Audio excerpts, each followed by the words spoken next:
Railway station पर एक train बहुत ही तेजी से आ रही थी, लेकिन ये ट्रेन कोई मामूली ट्रेन नहीं, एक भूतिया ट्रेन थी। चारों तरफ सन्नाटा था। जैसे ही वह ट्रेन रेलवे स्टेशन पर रुकती है, समीर नाम का एक लड़का उस ट्रेन में चढ़ता है।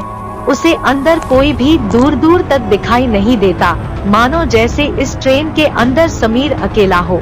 अरे, कंपार्टमेंट में तो कोई भी नहीं है, लेकिन ऐसा कैसे हो सकता है कि ट्रेन चल रही है और उसमें एक भी सवारी ना हो। एक बार दूसरे कंपार्टमेंट में जाके देखता हूँ। समीर ट्रेन के दूसरे डब्बे में जाकर देखता है। जैसे ही समीर दूसरे कंपार्टमेंट में पहुँचता है, उसे वहाँ ट्रेन के अंदर कुछ लोग दिखाई देते हैं, लेकिन वे लोग बहुत अजीब थे और बिल्कुल खामोशी से ट्रेन के अंदर बैठे हुए थे। समीर उनसे पूछते हैं, अरे भाई, ये ट्रेन कहाँ तक जाएगी? लेकिन जैसे ही समीर उनसे कुछ पूछने की कोशिश करता है, वे लोग अचानक गायब हो जाते हैं और एक तेज हंसी की भयानक आवाज चारों तरफ गूंजने लगती है।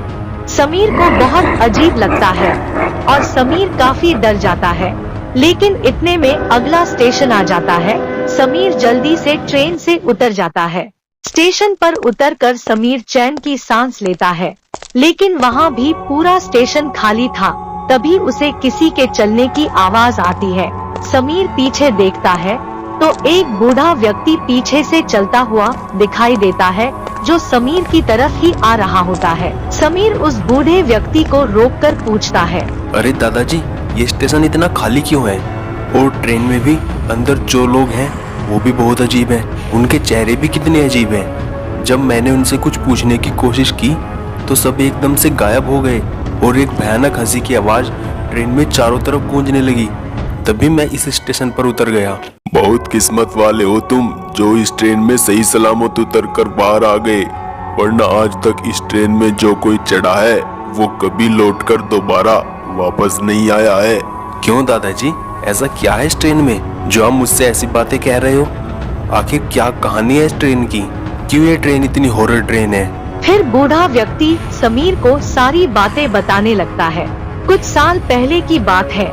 यह ट्रेन फूलबंगा नामक स्टेशन के एक ब्रिज के ऊपर से गुजर रही थी। अचानक से ट्रेन में कोई खराबी आ जाती है।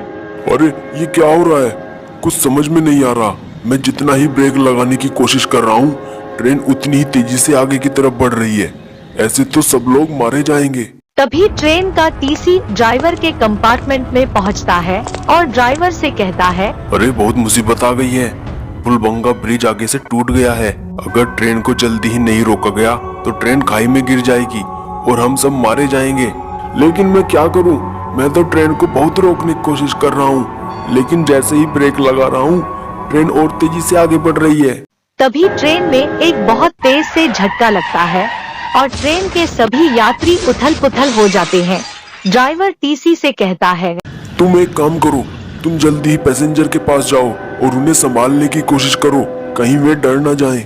जैसे ही टीसी पैसेंजर के पास पहुंचता है तो सब पैसेंजर उसके ऊपर ही चिल्लाने लगते हैं।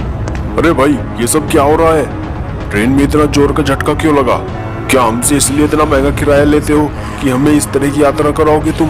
अरे घबराओ नहीं, कुछ नहीं हुआ। वो ट्रेन के आगे एक जानवर आ गया था, इस वजह से उसे बचाने के लिए ऐसा झटका लगा।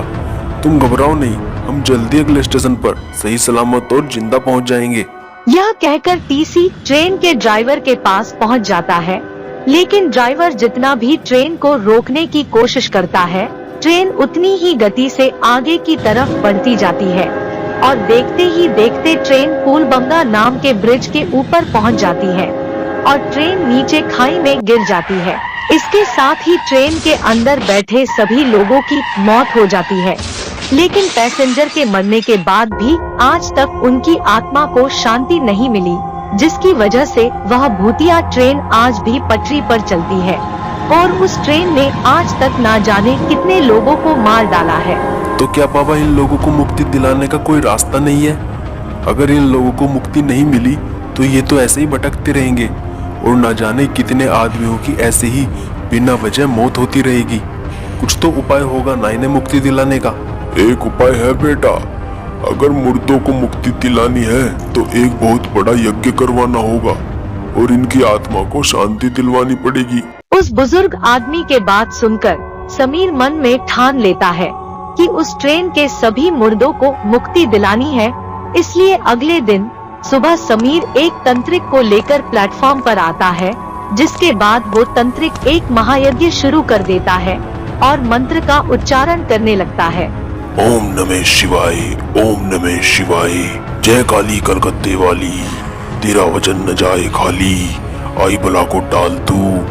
जय काली कलकत्ते वाली, तेरा वचन न जाए खाली, आई बला को टाल तू। जैसे ही तंत्रिक मंत्र पढ़ रहा था, तभी वो ट्रेन भी बहुत तेजी से स्टेशन पर पहुंच जाती है और उसके अंदर के सभी मुर्दे ट्रेन की खिड़की से बाहर झांकने लगते हैं। उन्हें देखकर प्लेटफॉर्म पर खड़े सभी पैसेंजर बहुत डर जाते हैं। तभी एक व्यक्ति तंत्रिक से कहता है, अरे बाबा, जल्दी से अपना यज्ञ पूरा करो, नहीं तो ये मुर्दे हमें जान से मार देंगे।